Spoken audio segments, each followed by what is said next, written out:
Filmed before a live studio audience. Hello, lovelies. So I had a nice week off for my birthday, which was on the 5th. Thank you to everyone for all the lovely birthday wishes and so on, which is about all you get when you reach my age. It's birthday wishes, maybe a card. So, you know, that was great. But thank you to everyone who was awfully nice, and the few people who sent me stuff or are going to send me stuff. Thank you. Another orbit complete. Woohoo. Woohoo indeed. So yeah, I'm back to work from today, which is Saturday. Tonight we're back on with Tabletop+. We've shifted to Saturday nights, so you can come along and watch us throw math rocks and get your rocks off, should you so wish. Though I think tonight is mostly going to be a dramatic fight. But I'm going to try and up my game a bit now that we're on Saturdays, and hopefully we'll be getting a bigger audience again and building up some momentum. Speaking of Tabletop+, the latest Erotic supplement thingy should be out. Hit a few rough spots with transferred files not having transferred properly from my knackered old laptop, so yeah, a bit of a delay, but hopefully this week. That might be the last thing I do this year, so time to start planning for next year.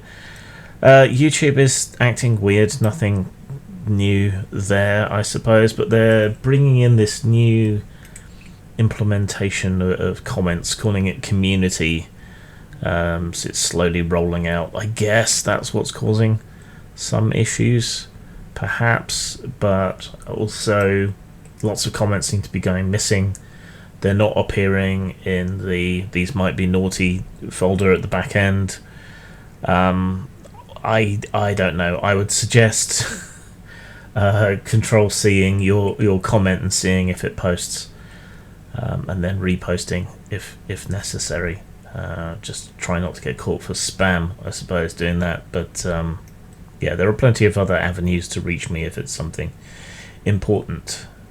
Blue Sky, for example, where I'm also Grimasaur.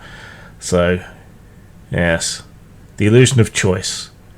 A right-wing echo chamber or a ostensibly left-wing echo chamber.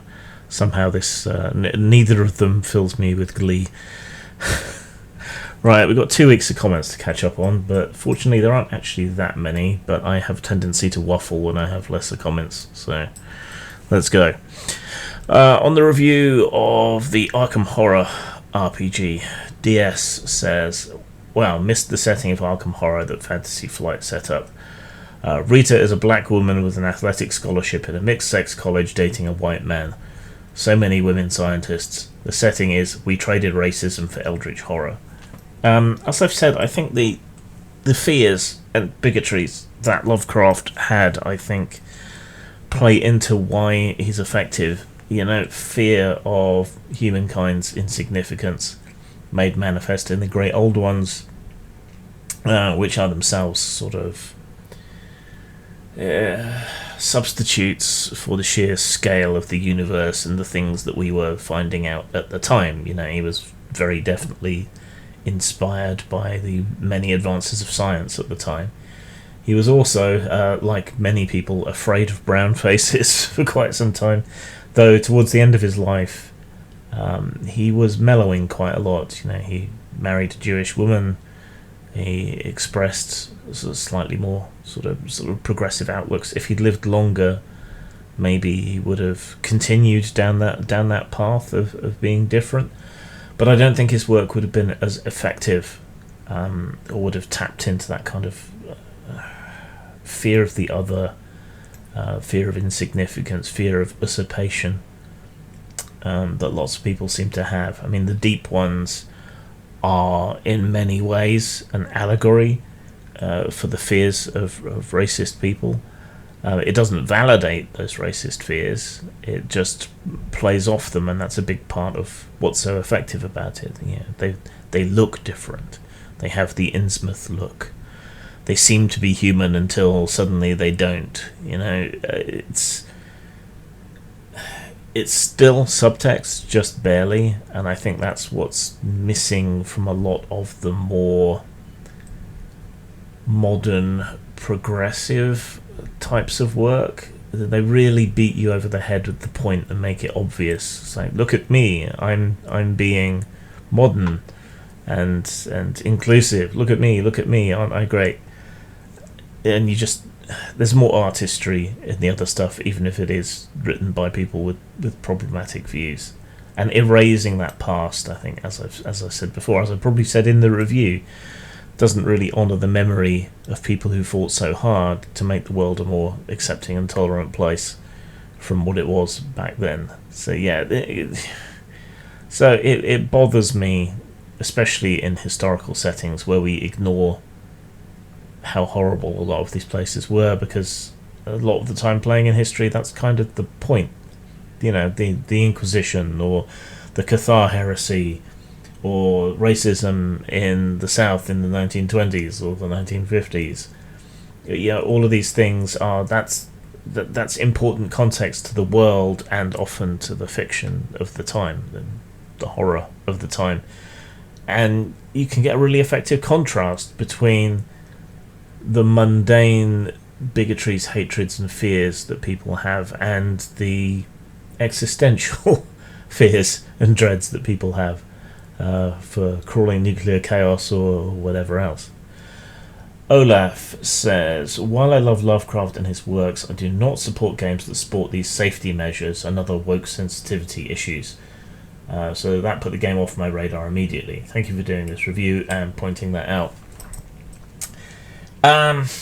So, back in the day, TSR kind of partially caved to church moms in sort of censoring and reorienting their work to be more child-friendly.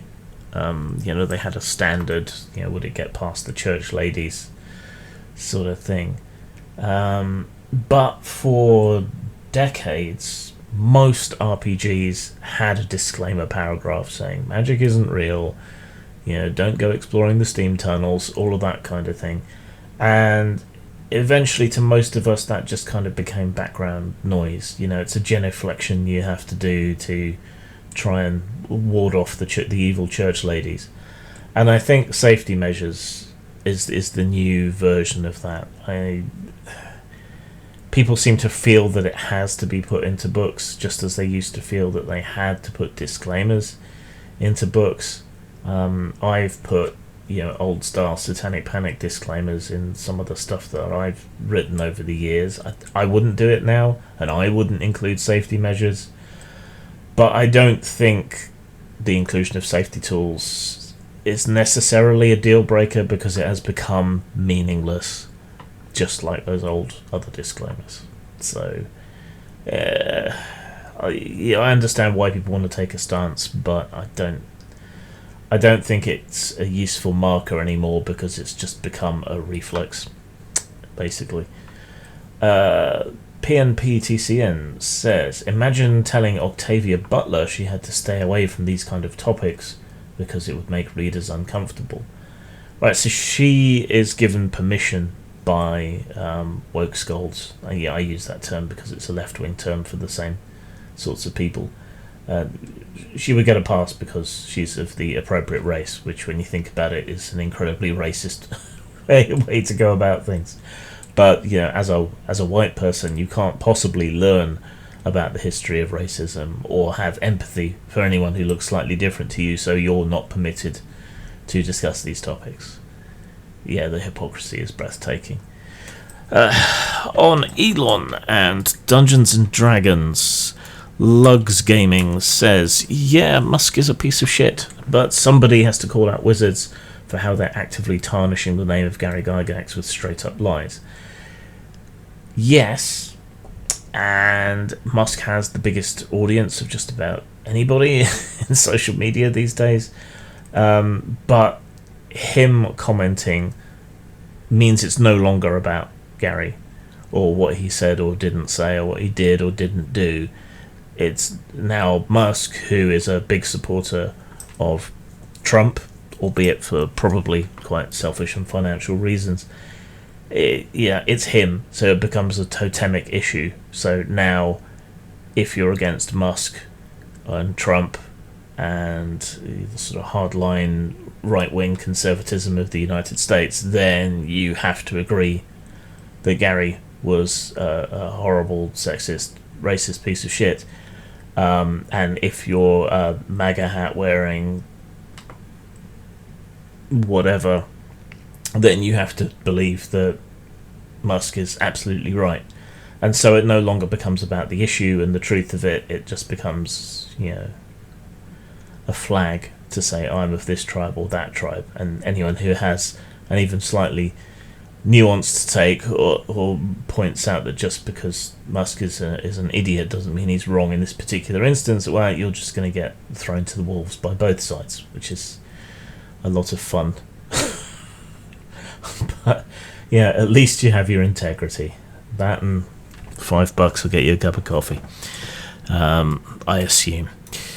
Calvin Heyman says D&D is ruined by corporate greed, wanting to get more for less, as well as facing content creators who have a way better understanding of what players want, or at least a much better idea of what stuff to put in a book.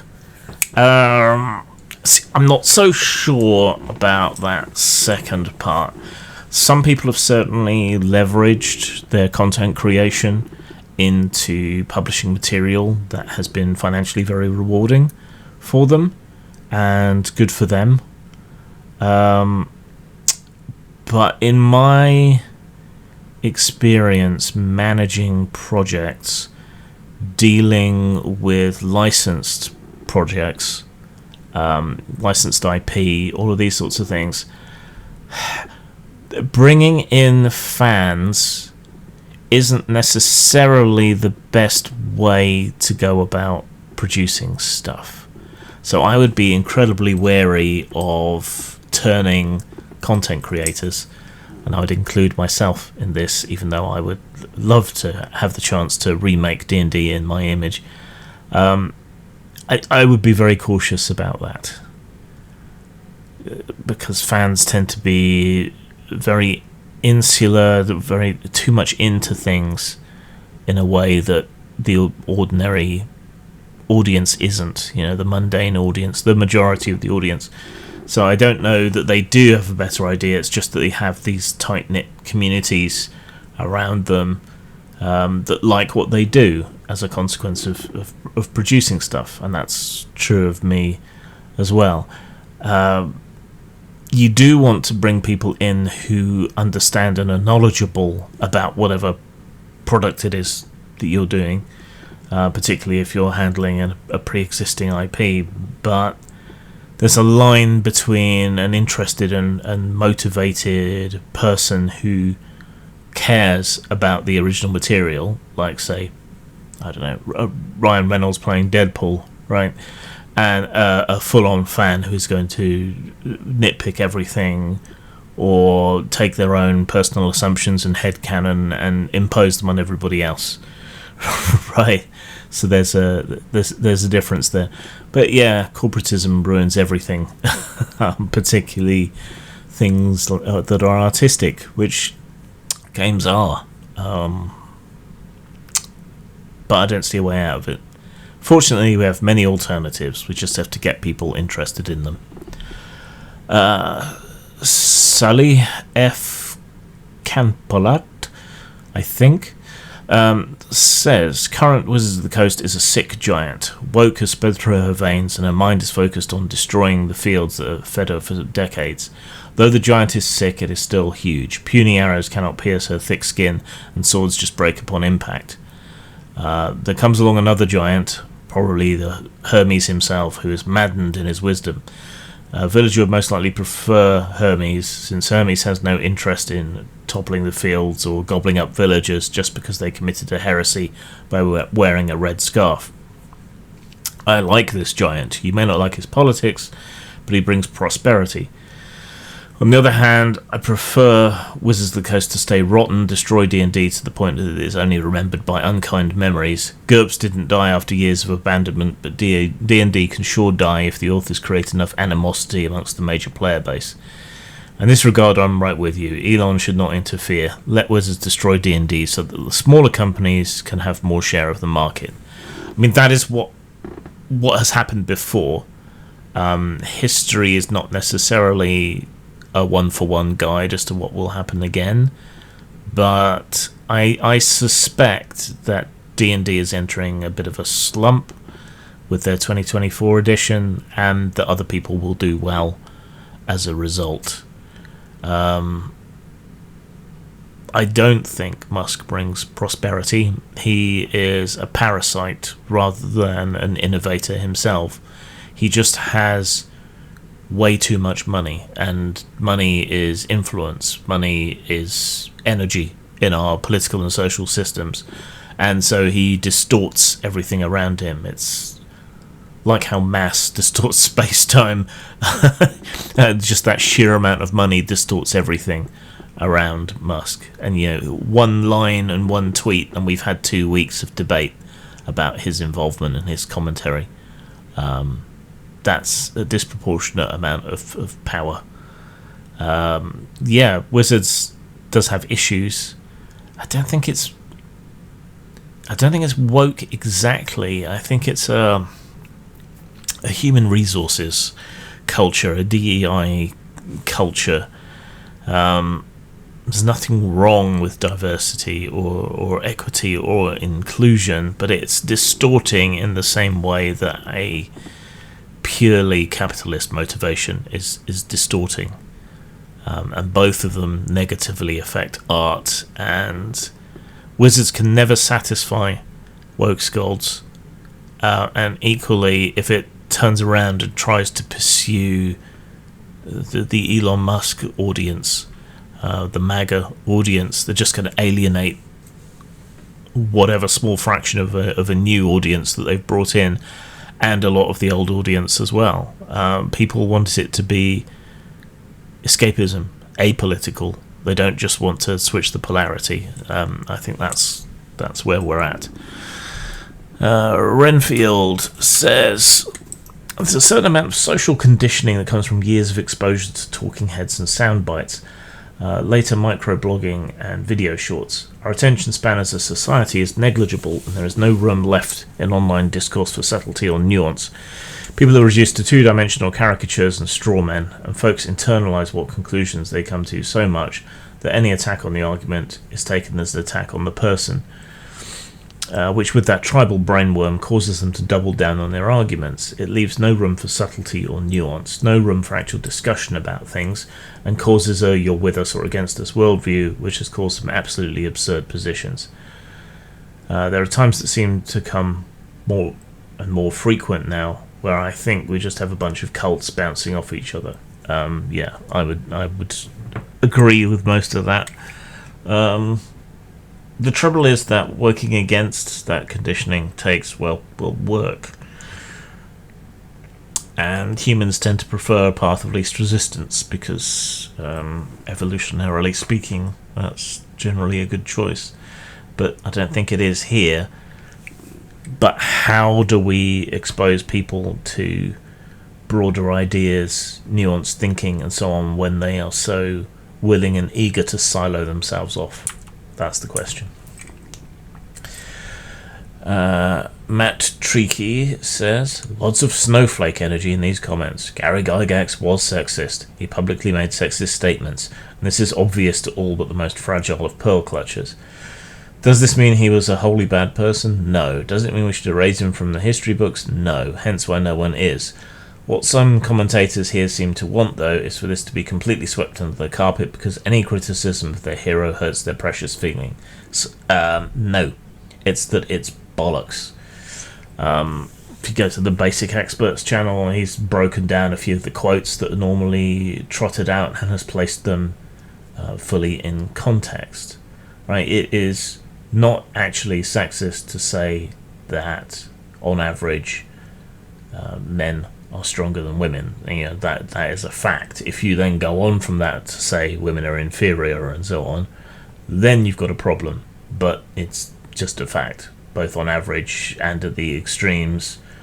If you don't believe me, you can check the Olympic records for the various weightlifting and so on categories. He said that, and there was a more simulationist thread through D&D and other RPGs in the 80s, which would have sought to emulate and simulate this physical difference. But that's just counting. It's not judgmental in and of itself.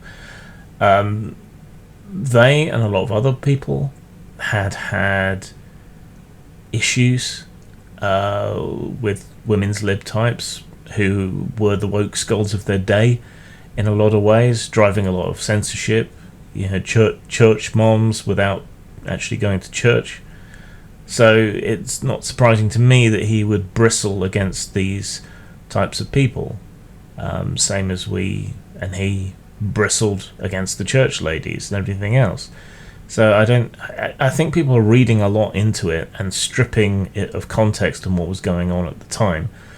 Some of that is the problem that we always have with history, in that the context in which things happen is often lost, but it seems to be a willful attempt to tear it down. It's wrong to either completely sweep any negative things under the carpet or to make up negative things wholesale. Both of these things are wrong. People should be presented how they actually were, and that means including context. Someone called Polar Bleed, who I think runs under several different names, left me a message. Happy birthday. Since you claim to be such a big Gamergate supporter, how about talking more about the censorship and full-on assault on creative freedom the left, who you think are not the left for some reason, have been waging on Western entertainment since 2012? Or are you going to blame the right for that as well? You still haven't given me a full list of all those pro-free speech leftists who support creative freedom, who will support my half-naked girl survival horror game I'm making from the Neo-Puritans. I feel I would need to find refuge at Christ is King types, which I would find rather counterproductive, since my game would also have a hidden pro-choice message. I got a similar message from someone else, presumably, on the older RFK video, saying, very cute, how about making a video about left-wing woo, like critical theory, gender ideology, cultural relativism, claiming to be sex-positive, yet removing sexualized women from games, comics, etc. Are you willing to be consistent? I have been consistent for many, many years. Maybe you're new here, both of you, if you're two separate people. But yeah, I've been very consistent on that. Why don't I talk about it so much anymore? Because I am exhausted with the fight. I think everyone needs to take a break from time to time. Your pet cause means a hell of a lot to you, but I've been fighting this fight since, good odds are before many of you have been born at this point, and I am tired. And it has cost me a lot. I think it's someone else's turn to an extent. Maybe I'm in the mood for a rumble, maybe I'm not. But just because it's your pet cause today and you have the energy doesn't mean that I do, necessarily. And it has been a very thankless task, frankly, for a great many years. So fuck off and bug someone else. I suppose I should comment on the shooting that occurred of the medical insurance guy. So I'll let someone else speak for me on that. Zarkov, it's plain suicide. No, it's a rational transaction. One life for billions. Ars Goetia presents classical demonology for OSR games. If you like your magic to have a little authenticity, if not reality, then Ars Goetia will give you all the tools necessary to bring classical ritual magicians and demonologists into your OSR games.